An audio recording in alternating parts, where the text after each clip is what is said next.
prolongar a entrevista e assunto não vai faltar aqui com o secretário de Turismo do Rio Grande do Norte, Manuel Neto Gaspar Júnior. Seja bem-vindo ao nosso Boa Tarde, Cidadão. Muito obrigado, Robson. Boa tarde, telespectadores. E também o xará de nome e sobrenome, Manuel Neto, que é o escritor do livro 1500 de Portugal ao Saliente Potiguar. Ok, Robson, muito obrigado e uma boa tarde para todos os telespectadores. Muito bem, tivemos um probleminha aqui com o nosso microfone, a gente vai com o microfone de mão.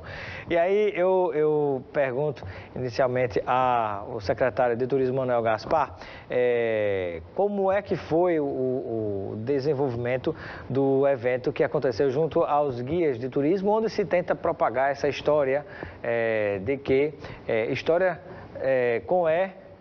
de que a história do Brasil começou aqui no Rio Grande do Norte. Robson, esse evento acontecido ontem foi o início de uma série de eventos que nós vamos fazer para discutir essa temática do descobrimento do Brasil. A nossa ideia é reunir todas as pessoas que trabalham diretamente com o turista para que essa ideia seja propagada a todos no Brasil. Ontem nós tivemos a primeira reunião, que foi com os guias de turismo. Nós tivemos na Secretaria de Turismo, no Centro de Convenções, uma reunião com aproximadamente 230 guias de turismo, e foi um evento muito rico, e a ideia é que esses guias eles sejam multiplicadores dessa tese de que o Brasil realmente começou aqui. Muito bem, e esperamos, já falando agora com o Manuel Neto, o escritor, né, que essa tese seja muito brevemente confirmada, porque os indícios são muito fortes. Realmente, Robson, os indícios são muito fortes e a tese é baseada também em documentos. No meu caso, eu me baseei, que considero os dois principais documentos da atualidade, aliás, da época, que é a Carta de Pero Vaz de Caminha e o Mapa de Cantino.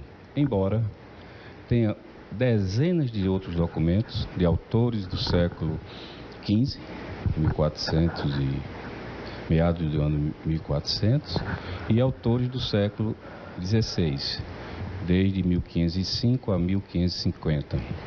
Então, baseado nesses fatos, nas evidências, baseados nas correntes marítimas, nos ventos, na profundidade da plataforma continental no Rio Grande do Norte, e levando isso com os dados que Caminha fornece, levando isso com o que mostra o mapa de Cantino, então dá robustez suficiente, a meu ver, que o Brasil começou aqui no Rio Grande do Norte. Do ponto de vista da história mesmo, né, como desses documentos históricos, como também até do ponto de vista técnico, como você acabou de falar, né? E aí eu pergunto ao secretário de Turismo, Manuel Gaspar, que outras ações estão programadas a partir da Secretaria de Turismo do Rio Grande do Norte para propagar cada vez mais esta tese, né? Isso é importante, a multiplicação através dos guias de turismo, que multiplicam essa informação para aqueles que visitam o Natal e têm contato direto com os guias. Mas, por exemplo, tem muita gente que vem ao estado através de amigos, familiares, né? Ou vem de carro e também não passa por esses guias. Então, o que pretende ser feito daqui por diante para que a própria população do Rio Grande do Norte se aproprie desse conhecimento e passe também a multiplicá-lo? Como eu disse, Robson, esse foi o primeiro evento de uma série de eventos que vão acontecer. Nós temos um calendário já firmado até setembro. O próximo evento já está marcado para o dia 12 de junho, que será um evento focado para os bugueiros, a categoria dos bugueiros. Nós pretendemos reunir aproximadamente 200 a 300 bugueiros que passam um dia praticamente inteiro com o nosso turista e passam também ali exatamente naquela região onde realmente tudo começou. Depois nós vamos fazer o mesmo evento com os hoteleiros e vamos terminar com um evento envolvendo todo o trade turístico. E em setembro está previsto um grande evento que vai acontecer naqueles 3 municípios, certo? Que vai contar a história do descobrimento, envolvendo artistas locais, envolvendo encenação. A gente pretende fazer algo semelhante com o que acontece na Paixão de Cristo. Ah, bacana. Com grupo de teatro, né? Exatamente. Ah, que legal. São grupos potiguares? São grupos potiguares. E o pessoal já tá trabalhando essa informação, estão estudando, desenvolvendo a peça? Como é que está essa situação? Ainda não. Nós escrevemos todo o projeto e estamos agora na fase de licitação. Nós vamos licitar uma empresa para que ela possa realizar esse evento. Que bacana, rapaz, muito interessante.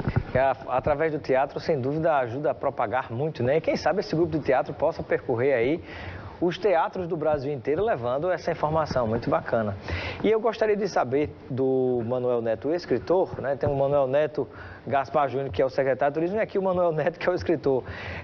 Em que local, não dá para dizer exatamente, mas assim, em que local aproximado teria chegado Cabral e toda a sua turma aqui no Rio Grande do Norte? Segundo caminho, mais uma vez eu volto. Pelo Vaz de Caminha, né? Pelo Vaz de Caminha. Ele chegou a um determinado local onde verificou que não teve condições de fundear toda a armada. Era então 12 navios, 3 caravelas e 9 naus. Navegou 10 léguas ao norte com vento favorável. Essas 10 léguas eu parei no lugar onde foi chantado o marco. Descendo as 10 léguas ao sul, no caso, ele foi para o norte, nós agora estamos vindo para o sul no sentido contrário. Nós chegamos a uma área, uma região entre Pititinga e Rio do Fogo. Mais precisamente, entre Pititinga e Rio do Fogo. Mais precisamente em torno de Zumbi, que dá, se for lá, você consegue isso, dará, a distância por mar, aproximadamente, né? 10 léguas para a Praia do Marco. Então, seria o primeiro local. Então, há outros elementos na Carta de Pero Vaz de Caminha, há elementos no mapa de Cantino, que são os 2 principais que considero.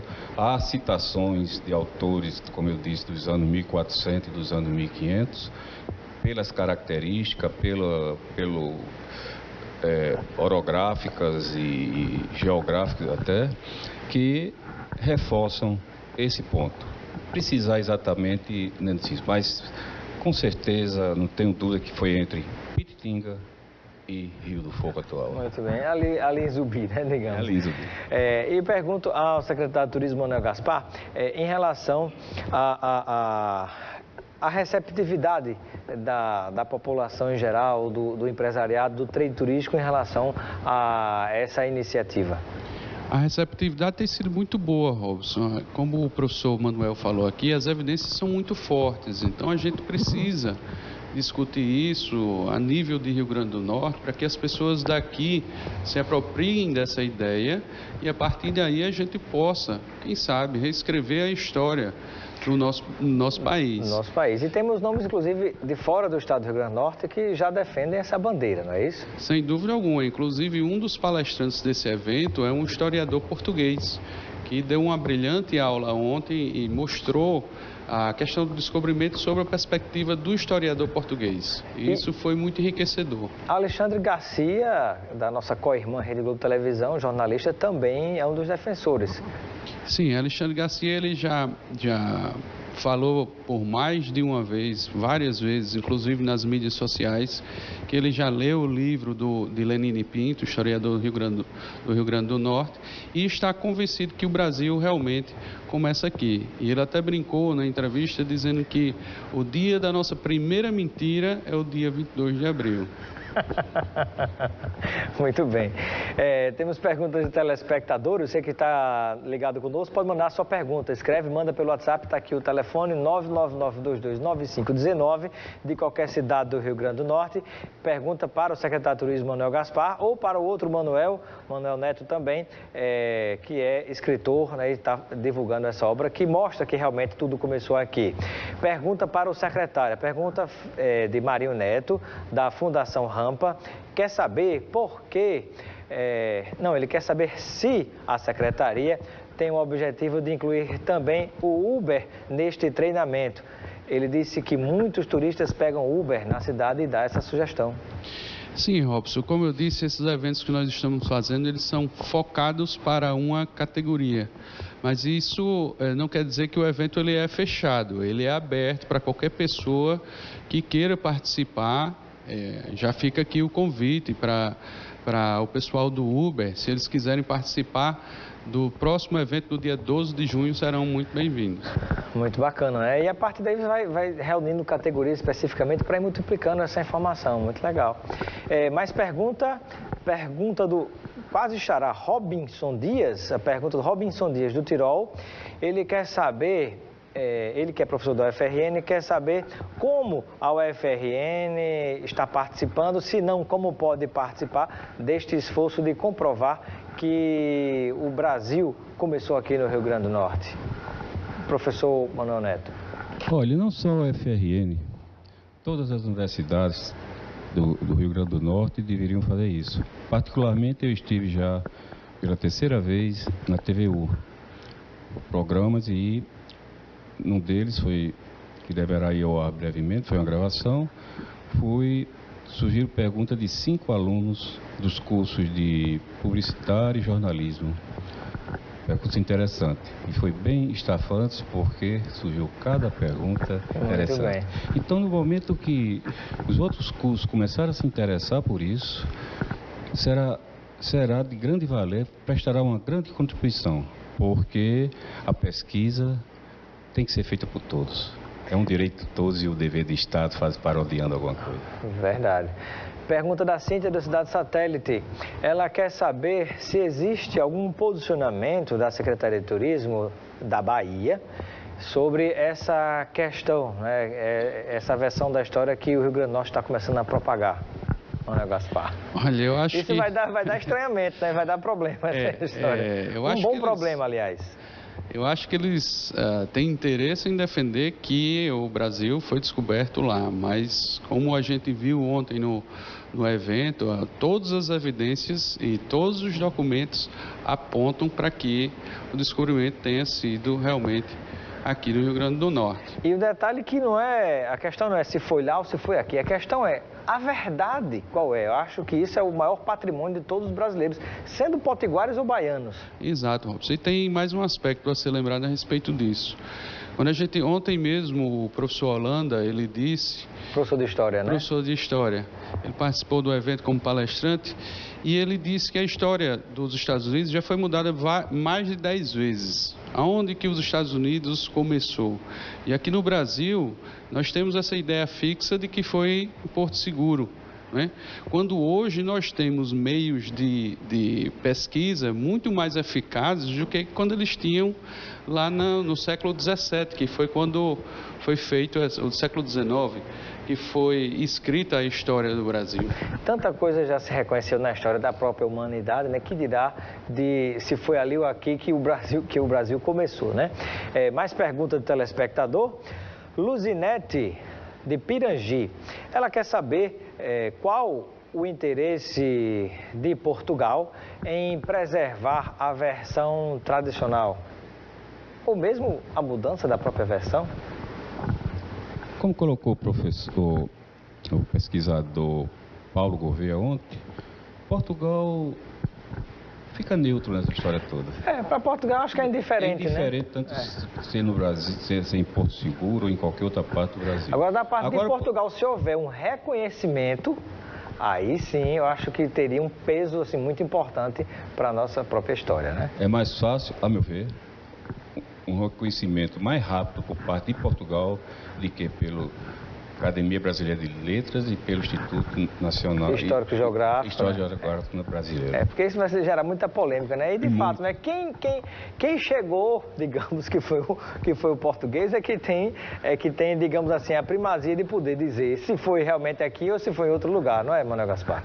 Exato, Robson, mas aí tem uma questão muito importante que foi pontuada ontem pelo pesquisador Paulo, o português, que trata exatamente dessa questão de Portugal ter dificuldade em assumir uma postura diferente do que ele assumiu na época. Existem tratados entre Portugal e Espanha, o Tratado de Tordesilhas, que foi mudado naquela época, quando Portugal já sabia que o Brasil existia.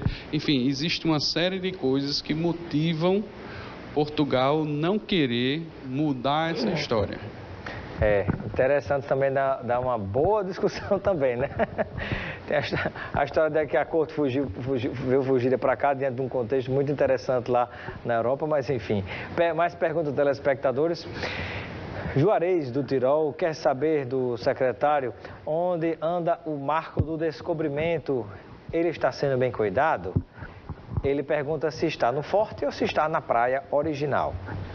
O marco atualmente ele está no forte, o forte vai passar por uma série de reformas agora. Está fechado temporariamente, né? Está, mas o governo já deflagrou o processo licitatório. Voltou à licitatório. administração do Estado do Rio Grande do Norte, né? Já. E já foi deflagrado o processo licitatório, eu acho que dentro de poucos dias deverá ser emitida a ordem de serviço para a empresa. E com relação, Forte dos Reis Magos, e com relação à expectativa de, havendo o trâmite normal do processo, não tendo nenhum problema de questionamento da licitação por parte de qualquer outra empresa, existe já algum prazo a partir do qual vai ser devolvido o Forte dos Reis Magos depois dessa reforma para a visitação? Já existe, Robson, eu não sei precisar agora porque a obra não é da Secretaria de Turismo, mas existe um cronograma de obra que, como eu disse, deve ser dada a ordem de início da obra nos próximos dias e acredito que até o final do ano, quem sabe, o Forte seja reaberto. Que bom. E tem mais pergunta do telespectador. Pergunta do Valfredo Batista, do Conjunto Pirangi. Ele quer saber sobre... E a história da primeira missa rezada no Brasil? Como seria explicada ou reexplicada se for comprovado que tudo começou aqui no Rio Grande do Norte, Manuel Neto? A história da primeira missa é interessante, porque os portugueses, quando chegavam ao local que ainda não tinha tomado posse, eles rezavam a missa e construíam uma cruz de madeira. Essa cruz, e de início, era que demarcava aquela nova conquista, isso se nós na costa da África. Mas essa cruz